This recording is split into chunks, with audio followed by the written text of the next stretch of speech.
Hey everybody, really quick. There is a specific kind of spiritual blindness that happens when a person decides to think that they have the ultimate authority over everything, including how you feel, right? I mean, some of us encounter these people. We've all encountered someone who doesn't listen to understand, you know what I'm saying? But only listens to fill the gap where they can jump in and correct you at. You know, I'm pretty sure you know what I'm talking about. We've all been there. But I want to tell you something. They cut you off because they already decided that they know what you're going to say.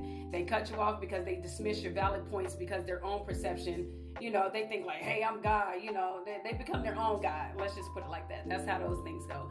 This is a dangerous and it's a selfish way to live. Dangerous and selfish way to live, you all. When you believe that your feelings and opinions are the only right ones, baby, listen, you are just being difficult.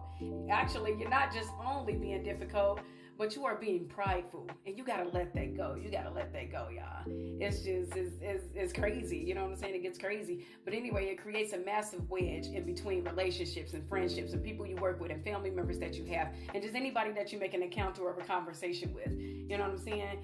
It's because you cannot have intimacy where there is room for someone else's truth. If there's someone else's truth and you're not even letting them explain and get their word out because you know it all, it's going to be a problem. The Bible warns us about these type of things. The Bible warns us that there is more hope for a fool than there is for someone who's wise in their own eyes. You want to know why? Ask me why. Because a fool might eventually learn. You get what I'm saying? A fool might eventually learn. But a person who already thinks they know it all, thinks they know everything, has no more room left to grow. You know, they think they know it all. You know, it really sucks. They're stuck. They're stuck in a one-way street of their own making. They're stuck in a one-way street just trapped in their own ego. Things like that gets crazy. And it's like, 30 thumbs down, right?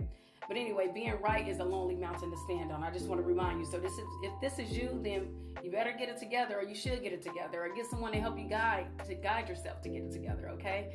But anyway, if you're always the hero or the victim in your own head, you're never going to be a student to learn. You're never going to be a student of the Holy Spirit. You know what I'm saying? Real wisdom requires us to be a quick listener, but slow to speak. And a lot of people don't understand that. You know what I'm saying?